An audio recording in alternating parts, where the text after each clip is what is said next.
Okay. Welcome to the experiment here.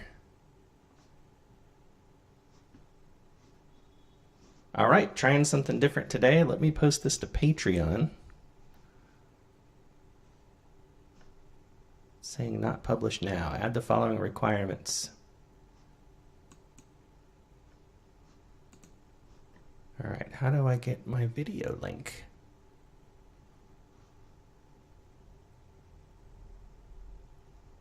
Bear with me, folks.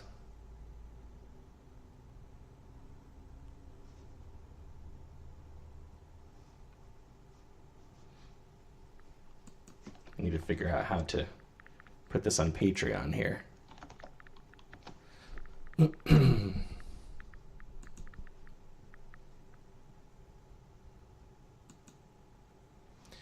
Your channel, videos.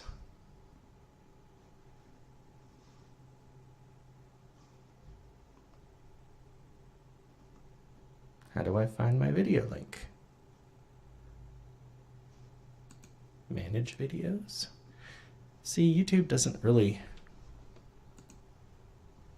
give you a lot of help here.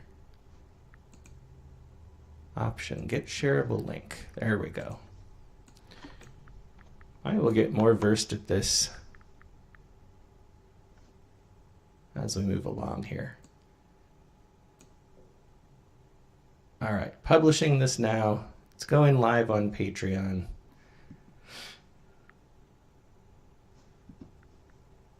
And maybe I'll post to Discord real quick too. Well, no, I already posted in Discord, so that should be good. All right, so wanted to do something a little bit different today. Bear with me as I pull up my feed here.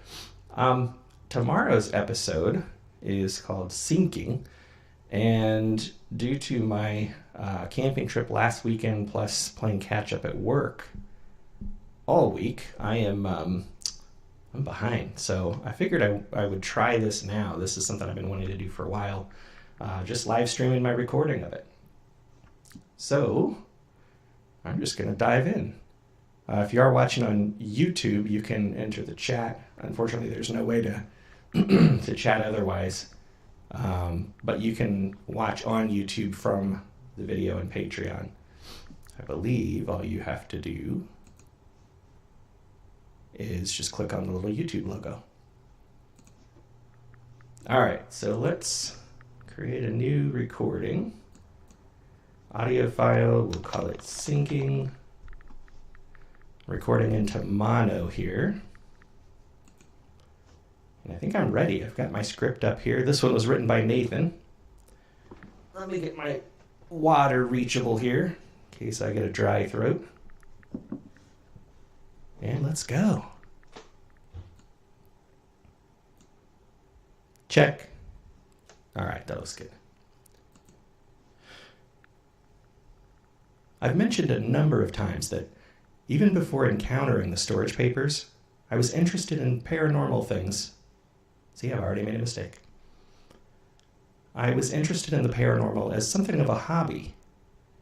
I've even visited a number of infamously haunted sites.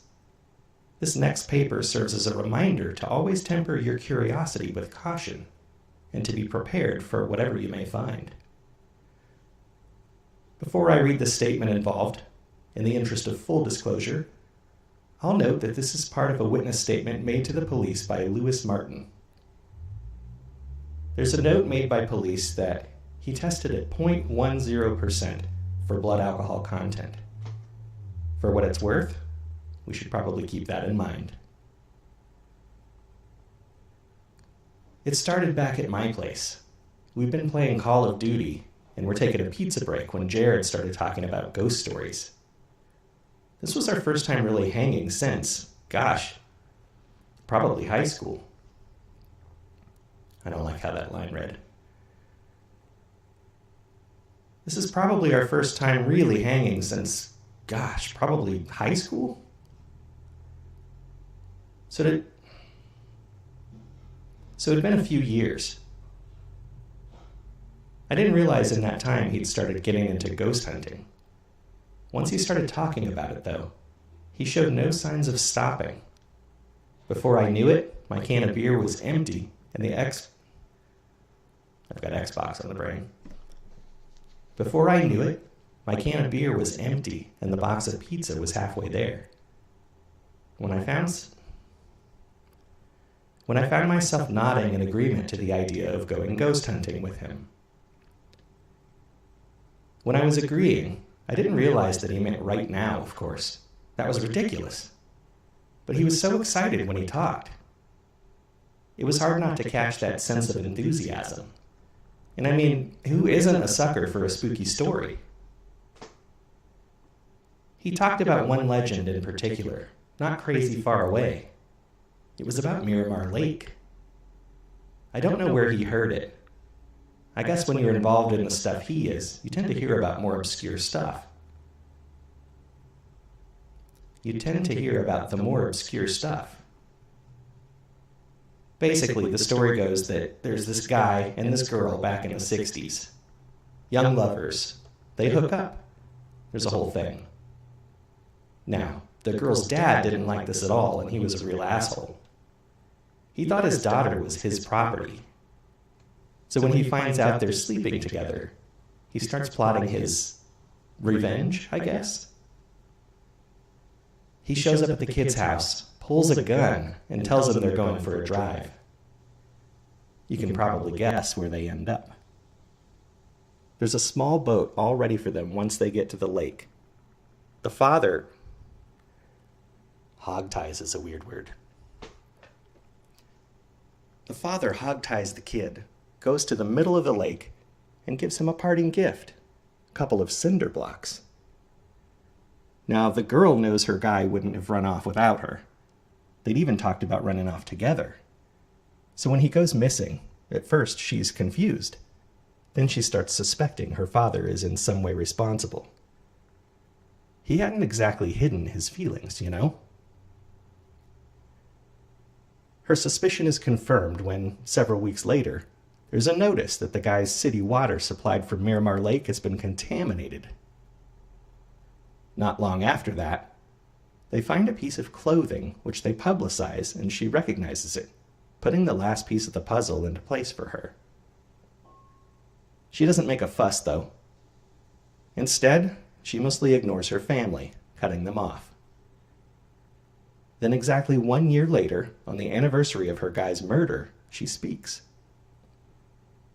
Her mother was anxious to have her daughter back and convinced her husband to do whatever the daughter wanted.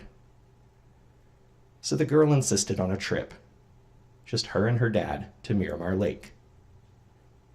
Once they got there, she wrapped his head in a plastic bag as soon as he looked away. After several minutes had passed, he ended up joining her lover. She followed him right after, drowning herself as well. The story goes that she now haunts the lake at night, and you can see her searching for her dead lover. That's the story Jared told me anyways. Then spent the next half hour convincing me to go check it out with him. I didn't think he'd had too much to drink. I didn't read that right. I didn't think he'd had much to drink at all, but I knew I had too many either way. Next thing I knew, it was almost midnight, and we were on our way to the lake in his truck. The entrance was blocked, of course, but that didn't stop Jared. He found a way. I had to convince him to slow down. The road is too curvy and narrow for however fast he was going. 1 second.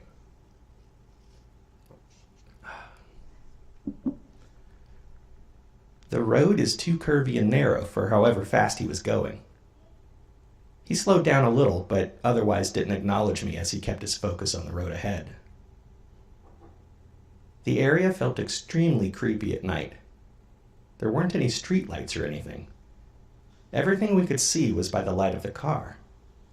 A rocky wall to one side and some trees on the other towards the lake, each branch appearing as a ghost of itself in the beam. I had just told him to watch out. I had just told him to watch out when a blinding light filled the windshield. He yelled that it was her. Sorry, this line got me. He yelled that it was her, and I about shat myself. His nerves weren't made of steel, though. I'll bet it was the first time he'd had an encounter like that, despite all his talk. He slammed on the brakes and pretty much immediately lost control of the vehicle. As we swerved, the light disappeared in a split second. The light disappeared, and in a split second, I registered what we had seen. A white plastic grocery bag. Man, I keep screwing up here, sorry. A white plastic grocery bag floating directly in front of us, reflecting our own headlights back into our eyes. It took a second for our eyes to readjust to the dark, but it didn't matter. Jared was wrestling with the wheel and quickly losing. He twisted it left to avoid the rock wall, but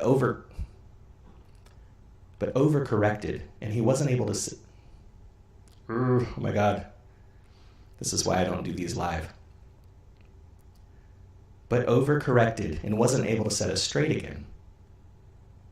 We flew off the road, careening down the embankment toward the lake and flattening a couple saplings?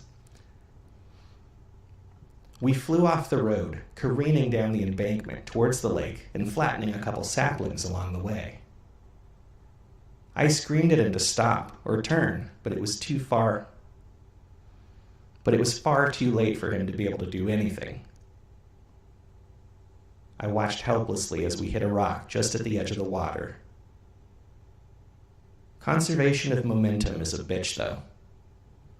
My brain didn't even realize what had happened until we were already underwater. The rock didn't stop us. It just changed our trajectory.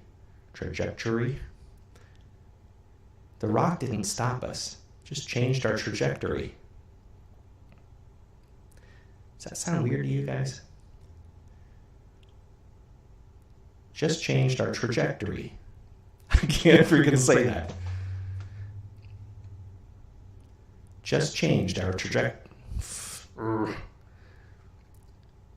Just changed the direction we were going. I'll review that in post. We flipped halfway through the air as we propelled toward... See, once I start making a mistake, this is what I do. I go all in with mistakes. I get off key here. We flipped halfway through the air as we propelled... I keep saying toward. We flipped halfway through the air as we propelled forward and ended up entering the lake upside down. My seatbelt probably saved my head from being smashed in, but it did little to stop my shoulder from dislocating. Jared wasn't so lucky. His arms hung limp against the roof of the cab, blood dripping from his mouth and into the lake water that was rapidly filling the vehicle. I grabbed his arm and shook him, but he didn't respond.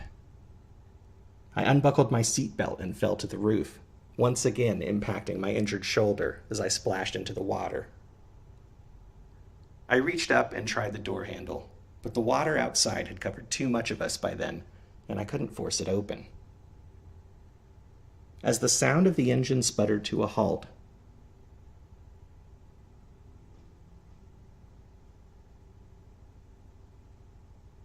I think I'm going to rephrase this. As the sound of the engine sputtered to a halt, the lake pulled us inside of it, and I had a decision to make. Let more water in and try to save myself while condemning Jared to drowning, or wait as long as I could in hopes he came to and could save himself. I looked up at him. His hands were in the water now. I reached up and unbuckled his seatbelt. He fell head first, and I did my best to get his head above water and prop him up. The jostling and splash of water did nothing to wake him, and I was feeling more and more panicked with every inch of water. I was just about to reach up and roll the window down when something caught my eye. The headlights were still on and illuminating the lake for several feet. Through the windshield, in the murkiness, something was moving. At first, I thought it was a plant, like some kind of pondweed or something. But it was too thin.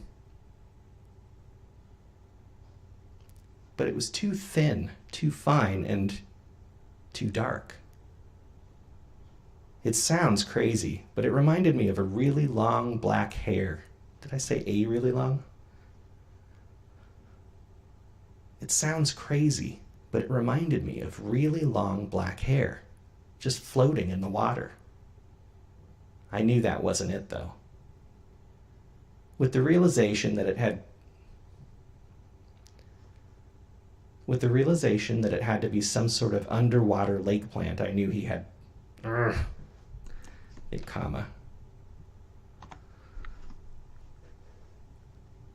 the realization that it had to be some sort of underwater lake plant, I knew we had to be getting close to the bottom of the lake. I slapped Jared's face a little bit in the...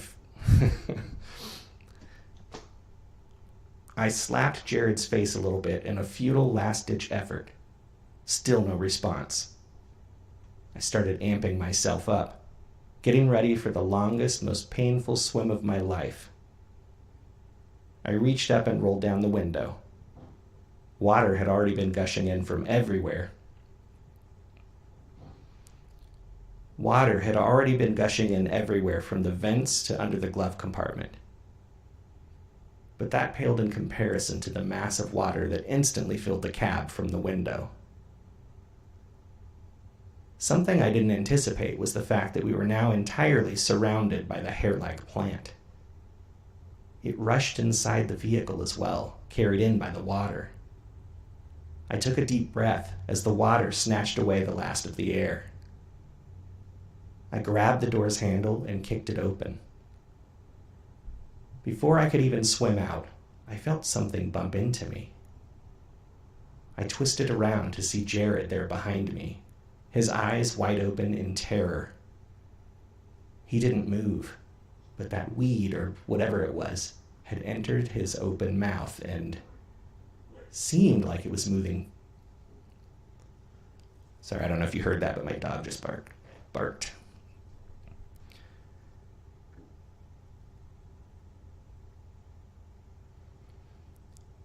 Seemed like it was moving further inside. I couldn't be sure in the darkness, but that's how it looked. I tried to pull him in, but he didn't budge.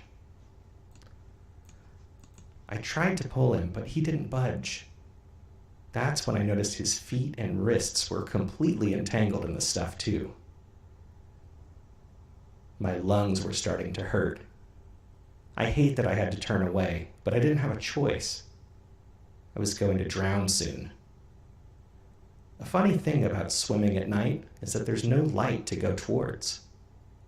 Your sense of direction that you rely on without even thinking about it is completely gone. I exited the truck and began swimming toward what I believed to be the surface. Really, all I was doing was trying to swim away from the sinking truck. I had a mess of the plant to get through, though, and it wasn't easy at all. It was like it was nodding around me as I tried to swim. The need for air was quickly reaching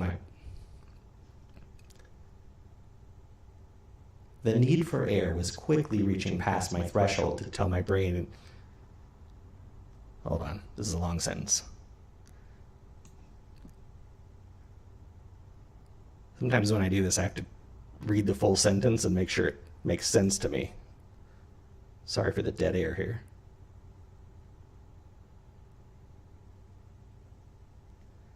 The need for air was quickly reaching past my threshold to tell my brain inhaling would be a bad idea, and the surface still wasn't in sight. I felt a jolt of pain in my shoulder and saw the hairs tightened around it. I desperately pulled at it with my other hand, but it seemed like the more I yanked, the tighter it got. I looked down to see that my foot had a similar vice. I looked down to see they had my foot in a similar vise. That's when, despite my urgent state, I found myself pausing for the briefest of moments. Past my feet, down by the truck's fading light, Jared hung there, suspended in the water by the firm grip of the black hair. He was staring up at me and seemed alert, awake, terrified. Sorry, I had a burp. Terrified. His mouth was open in what looked like a permanent scream, stifled by a mouthful of the hair. I watched as the grip on his left hand tightened harder and harder. Then I watched as it pulled the skin off of his hand, degloving it with painstaking sluggishness. The strings that held the torn, detached hand lowered further and further, outside the illumination provided by the headlights, and into the mass of black beneath. This plant hair string, whatever it was no natural occurrence. I redoubled my fight for freedom, twisting and pulling as much as I could, pain be damned. The only feeling I could focus on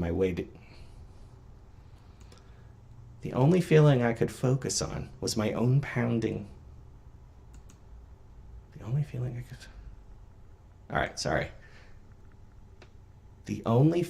could focus on was on my...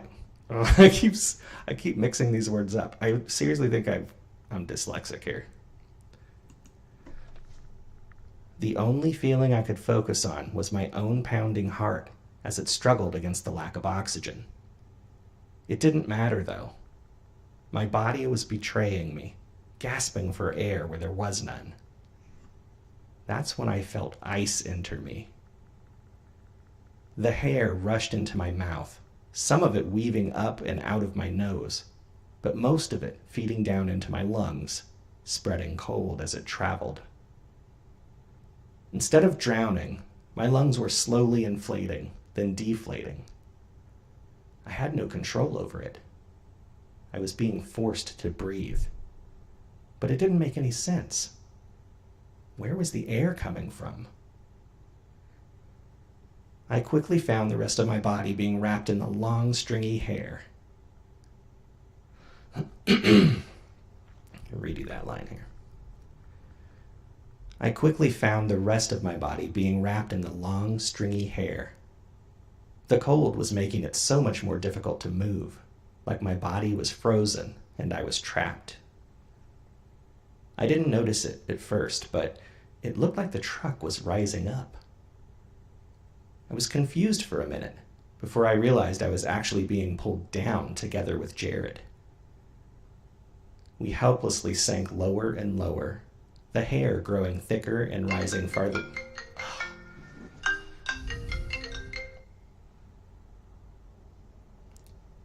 Sorry. That's my feed my dog reminder. Where was I? I lost my place. I was confused for a minute before I realized I was actually being pulled down together with Jared. We helplessly sank lower and lower, the hair growing thicker and rising farther past us.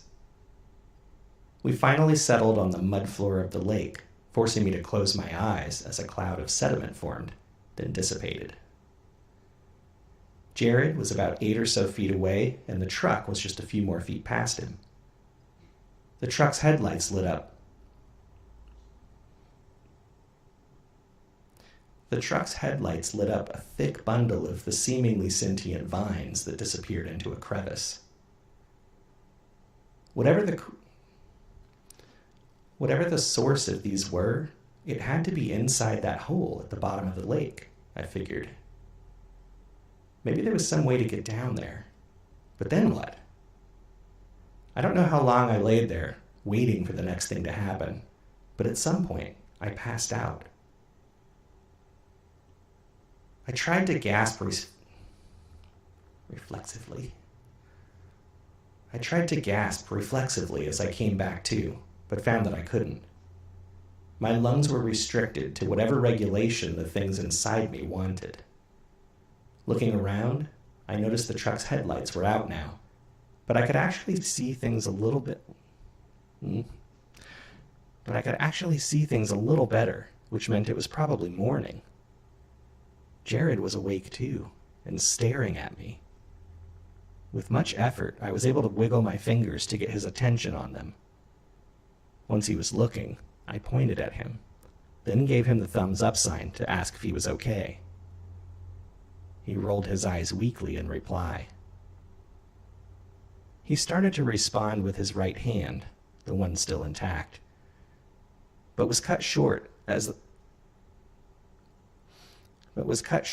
a look of agony struck his face and, to my surprise, his legs thrashed out. The hair responded, the entire mass shuddering. It knocked the truck, bumping it a couple feet, and I could feel it tightening around me as it jerked through the water. I winced at the sudden constriction, but was confused. Then I saw the hair on Jared. It was tightening around his left index finger and, very slowly, sliced through the remaining tissue. Once it was completely through, it began sliding it off, first over the middle knuckle, then popped it over the top knuckle and off the bone completely. A red mist trailed through the water as his finger was carried across the lake floor and down into the crevice. Once it disappeared, I looked back at him to see his eyes were rolled back. He must have passed out from the pain. It was difficult to tell how much time passed. For a little while, I tried to count the inflations of my lungs. For a little while, I tried to count the inflations of my lungs, but ended up losing count somewhere between 200 and 300. I watched the black mass move... I watched the black mass above float effortlessly in the water, making me feel a little dizzy. To anyone looking down, if they could see that far down, it likely looked like what I first assumed, some sort of pondweed.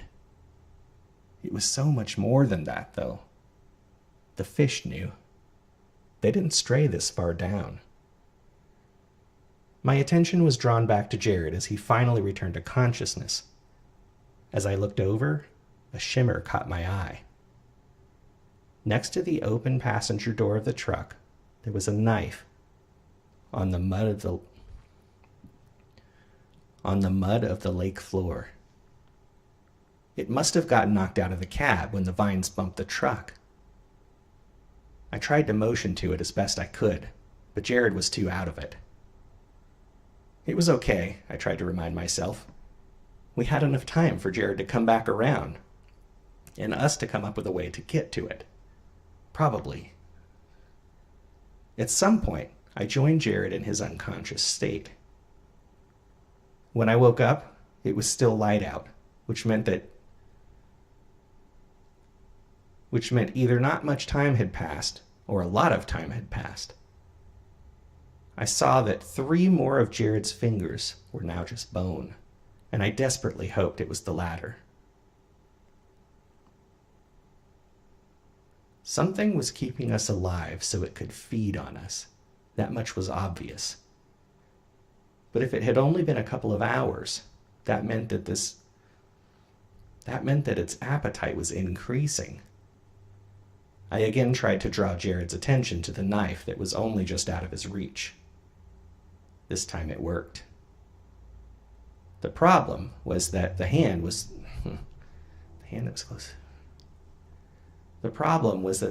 that was closest to it was now more bone than flesh.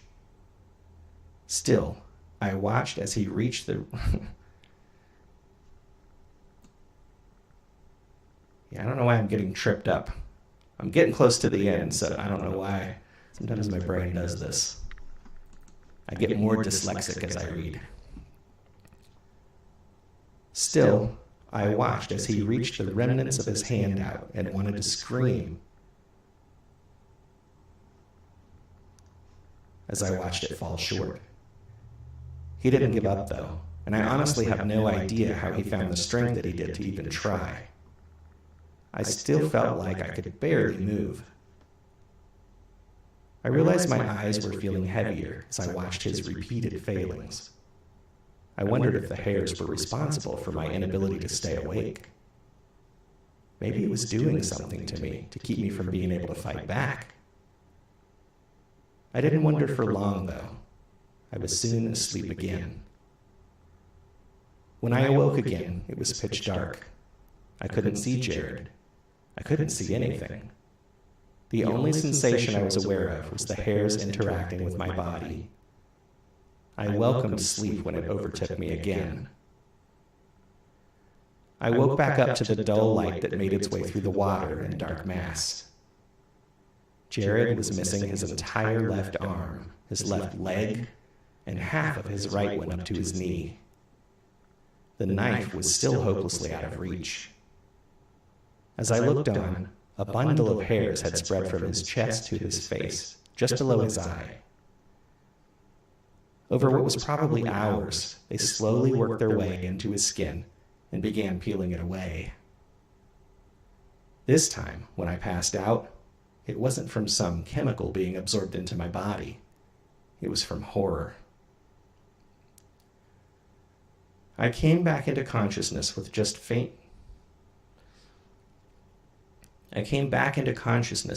a faint light to see by. Either sunrise or sunset, probably. Couldn't tell you what day, though. What skin Jared still possessed was deathly pale. I truthfully don't know how he was even still alive. That sounds weird.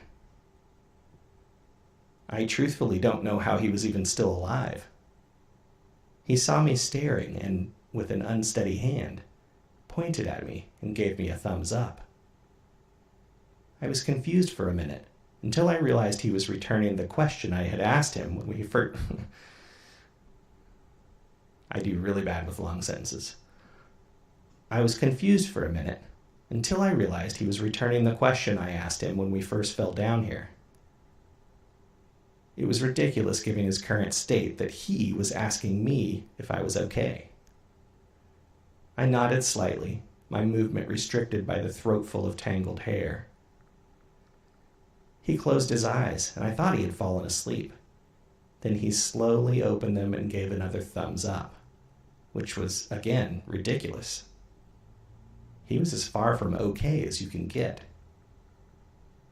I didn't see the hair approaching until it was already wrapping itself around him.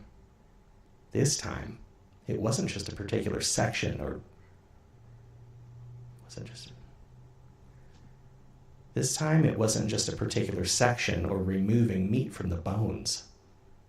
Now, it was starting to move the rest of him. I felt my heart pounding as I... Oops. I don't know why I just lost my place mid-sentence. I felt my heart pounding as I realized what this meant. I wanted to shout for him, but that was out of the question. As he was helplessly dragged towards the hole, his right arm flopped onto the ground, and somehow, to this day I had no idea how, he managed to flick his wrist enough just at the right time to propel the knife towards me. Hope sliced through the water, blade over handle, towards me as Jared was dragged to his death behind it. I felt the earth shake and vibrate below me, and I struggled to keep my eyes open as the water became more murky. An earthquake couldn't have happened at a worse time. But it wasn't an earthquake. The crevice that the hairs flowed from was widening, opening. I knew it in my heart at that moment that it wasn't a mere hole in the ground. It wasn't a crack that had It wasn't a crack that had a deadly plant growing from it. It was a mouth. The handle landed at my fingertips. I closed my eyes as I focused all my energy on getting my hand around it. At the pace it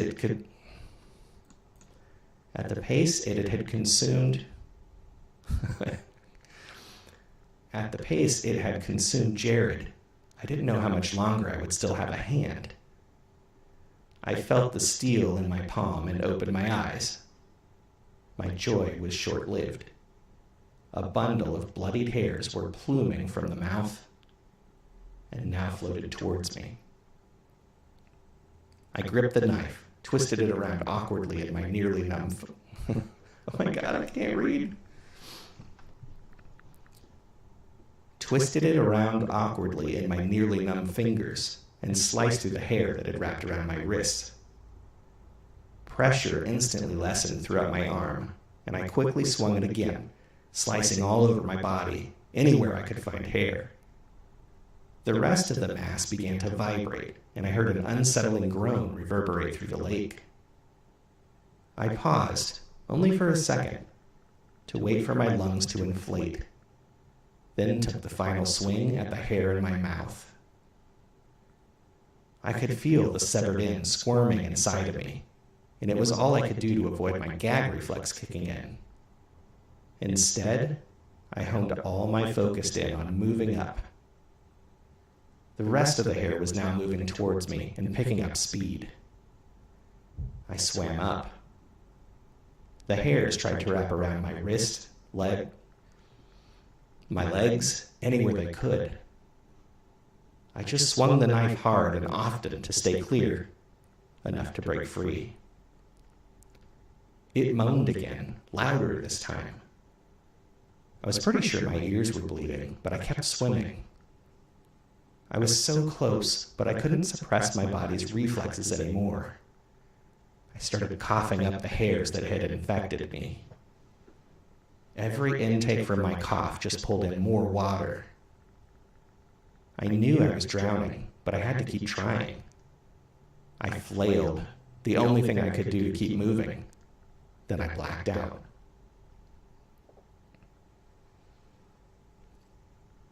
Nice story, Nathan. According to the report, Lewis Martin had been found by two men who had been fishing on the lake. He was unconscious and had been revived by CPR. They brought him to the hospital, where it was discovered he had been missing for nearly a month.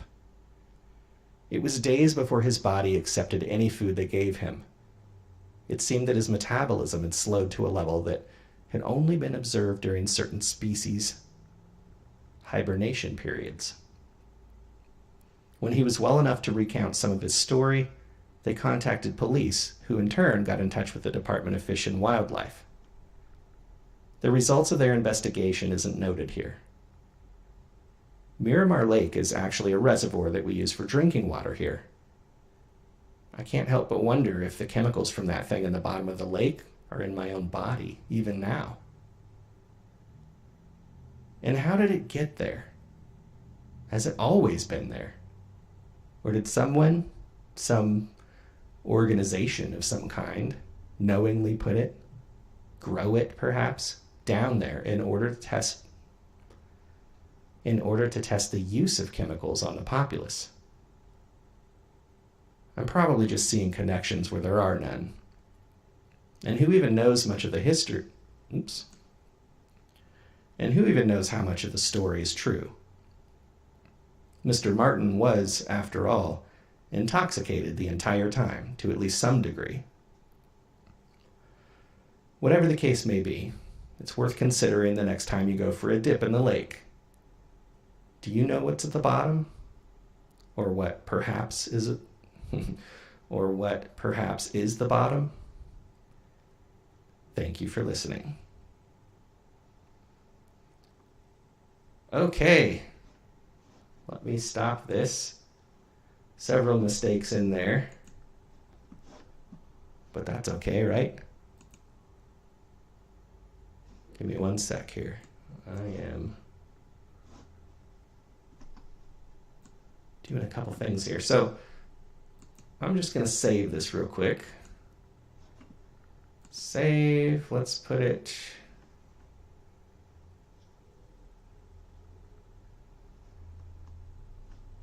Storage Papers. Patreon. Season 4 bonus episodes. Save it as a WAV file. Okay. All right. Now that that's done. Expand this a little bit. What did we get? 35, almost 37 minutes? 36:24.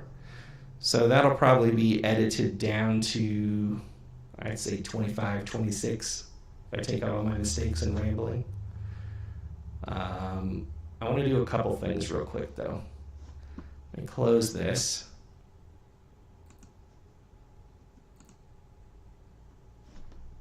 And then, actually, you know what? I take it back. Let me reopen it. I want to try something first. I want to add the preset of radio announcer voice. I've been doing that lately with this new microphone, and I like how it sounds, but I'll show you guys the difference here. I've mentioned a number of times that even before encountering the storage papers, so that's how it sounds now. Let's do all of that. Let's change this to radio announcer.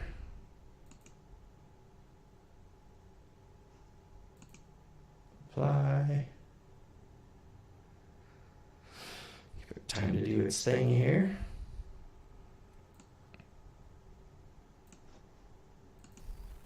I've mentioned a number of times that... Ooh, that sounds noisy. Hold on.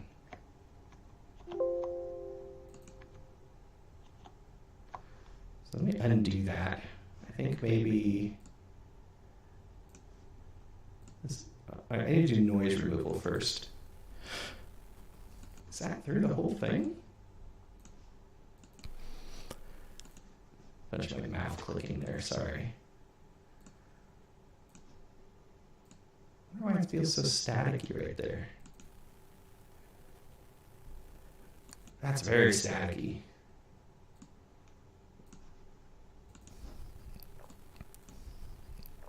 It's alright, I can get rid of this. Let's do like this. Let's do effects. Noise reduction, capture noise press. So that's going to mark this whole section as noise. And then when I Control A, select the whole track, go back to noise reduction, process that. I usually don't change the sets here. Hit apply. That should remove a lot of this stuff here. Let's see. Check. All right, that looks good. I've mentioned a number of times that even before encountering the storage paper... Okay, so it sounds better, but I'm peaking there. Let me try the preset again.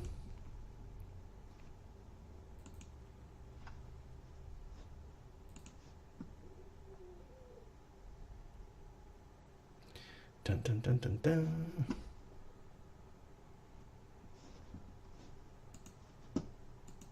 I've mentioned a number of times that even before encountering the storage papers... Okay, so it seems a little echoey. Obviously, I'm going to get rid of some things.